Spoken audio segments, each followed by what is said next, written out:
The psychology of money. Lessons you weren't taught in school. What if I told you that everything you learned about money in school was designed to keep you poor? What if I revealed that while you were memorizing the Pythagorean theorem, billionaires' children were learning psychological secrets that would make them richer than 99% of the population before they turned 25? Right now, as you watch this video, there are mental money patterns running in your subconscious mind that were programmed into you before you could even spell investment. These patterns are either making you wealthy or keeping you broke, and you don't even know they exist. In the next few minutes, I'm going to expose the 5 psychological money truths that schools deliberately hide from you, because a financially educated population is a threat to the system that profits from your ignorance. Stay with me, because what you're about to discover will either liberate your financial future or leave you wondering what if for the rest of your life. Picture this: 2 children born on the same day in the same hospital with the same IQ and identical opportunities. Fast forward 30 years, one is struggling paycheck to paycheck despite having a college degree and working 60-hour weeks. The other is financially free, traveling the world and building generational wealth. What made the difference? It wasn't luck, connections, or even hard work. The difference was 5 simple psychological lessons about money that one child learned at the dinner table, while the other learned to fear, avoid, and misunderstand money in traditional classrooms designed in the 1800s. These aren't complex financial strategies or get-rich-quick schemes. They're fundamental shifts in how your brain processes wealth, risk, and opportunity. The tragic truth: these psychological patterns are so deeply embedded in our education system that 78% of Americans live paycheck to paycheck, not because they don't earn enough, but because they've been psychologically programmed to think about money in ways that guarantee financial struggle. But here's the beautiful part. Once you understand these patterns, you can't unsee them. And once you can't unsee them, everything changes. If you're ready to reprogram your financial psychology and finally understand why smart people make dumb money decisions, hit that notification bell right now, because what you're about to learn will fundamentally alter your relationship with wealth forever. The scarcity trap. Why schools program you to think small. The first psychological weapon schools use against your wealth is something called artificial scarcity programming. From the moment you step into kindergarten, you're taught that resources are limited, competition is fierce, and there's never enough to go around. Think about it. Grades are distributed on curves, there's only one valedictorian, and teachers constantly remind you that money doesn't grow on trees. This isn't accidental. The industrial education system was designed during the Industrial Revolution to create compliant workers, not wealth creators. Factory owners needed employees who would accept limited wages without questioning the system. So they created schools that would psychologically condition children to believe that wanting more money was greedy, that wealth was for other people, and that security came from trading time for money in someone else's dream. Here's the devastating truth. While you were being taught that there's only one right answer and that resources are scarce, wealthy families were teaching their children about abundance thinking, multiple income streams, and the reality that money is infinite. It's created, not found.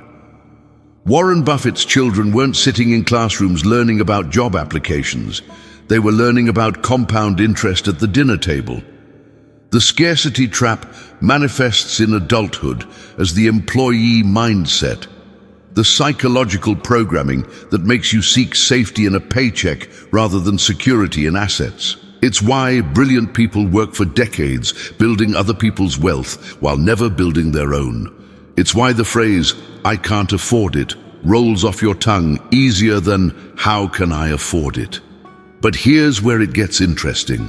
The moment you recognize this programming, you can begin to reverse it. Wealthy people don't think about money in terms of scarcity. They think about it in terms of flow, creation, and multiplication. When a poor person sees a $100,000 car, they think, "I can't afford that."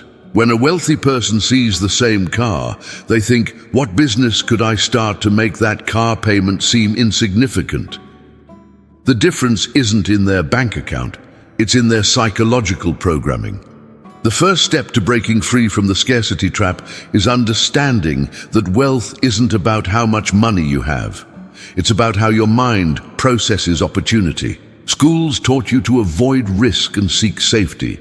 Millionaires learn to manage risk and create safety through diversification and multiple income streams. Which programming is running your financial decisions right now? The delayed gratification deception. Why save for retirement is a trap. The second psychological manipulation is perhaps the most insidious. The delayed gratification deception. Schools and traditional financial advisors have convinced entire generations that the path to wealth is through delayed gratification. Save pennies for 40 years, invest in index funds, and maybe if you're lucky, you'll have enough money to retire at 65 when you're too old to enjoy it. This advice isn't wrong because it doesn't work. It's wrong because it's designed to keep you working for someone else's profit for your entire productive lifetime. Think about it. Who benefits when you put your money in a 401k that you can't touch for 30 years? The financial institutions that get to invest your money and keep the majority of the profits while giving you a modest return that barely beats inflation. Here's what they don't teach you in school. Wealthy people understand the difference between delayed gratification and strategic gratification. They don't avoid spending money. They avoid spending money on liabilities while aggressively investing in assets. A poor person sees a $50,000 investment in education or business as too expensive and instead buys a $50,000 car that depreciates. A wealthy person sees the same $50,000 and asks, "Which option will make me more money in the long run?" The psychological trap is deeper than you think. The save for retirement mentality programs you to think linearly, work for 40 years, then maybe enjoy life. But wealth creation isn't linear, it's exponential. The goal isn't to save your way to wealth over decades. It's to learn skills and build systems that create wealth quickly, so you can enjoy both money and time while you're young enough to use them. Jeff Bezos didn't become the world's richest man by saving 10% of his Amazon warehouse salary for 40 years. He became wealthy by reinvesting everything into building an asset, Amazon, that would generate massive returns quickly. He practiced strategic gratification, delaying personal luxuries while aggressively investing in future wealth creation. The most successful people understand that time is your most valuable asset, not money. Every year you spend in the save for retirement trap is a year of your prime earning potential wasted on someone else's timeline. The real question isn't, how much should I save? It's, how quickly can I build income-generating assets that make saving unnecessary? This shift in thinking, from saving money to creating money, is the psychological difference between spending 40 years preparing to live versus spending 5 to 10 years building the freedom to live however you choose. The risk reversal illusion. Why playing it safe is the riskiest move. The third psychological weapon is the risk reversal illusion, the systematically programmed belief that employment is safe and entrepreneurship is risky. Schools spend 12+ years teaching you that the safest path is to get good grades, get a good job, and climb the corporate ladder. But this is perhaps the most dangerous financial lie ever told, and millions of people are discovering it too late. Here's the reality that schools hide. Having a job is the riskiest financial position you can be in. You have one source of income that can disappear with 2 weeks' notice, no control over your earning potential, and you're trading your most valuable asset, time, for money in a way that doesn't scale. When you have a job, you're essentially putting all your financial eggs in one basket, controlled by people who have no obligation to your long-term security. Compare this to entrepreneurship, which schools paint as risky. Successful entrepreneurs typically have multiple income streams, complete control over their earning potential, systems that generate money without their direct time investment, and the ability to pivot quickly when markets change. Who's really in the safer position? The employee who can be fired at any moment, or the business owner who has 10 different ways to make money? The psychological programming runs so deep that most people feel physically uncomfortable at the thought of not having a steady paycheck, even when that paycheck barely covers their expenses and offers no real security. This is learned helplessness disguised as financial wisdom. Schools taught you to fear the very activities that create wealth: starting businesses, investing in yourself, taking calculated risks on your own potential. Here's the mind-bending truth. The wealthy don't avoid risk. They understand it, manage it, and use it to their advantage. Poor people take huge risks every day, like betting their entire financial future on one employer's decision, while calling it playing it safe.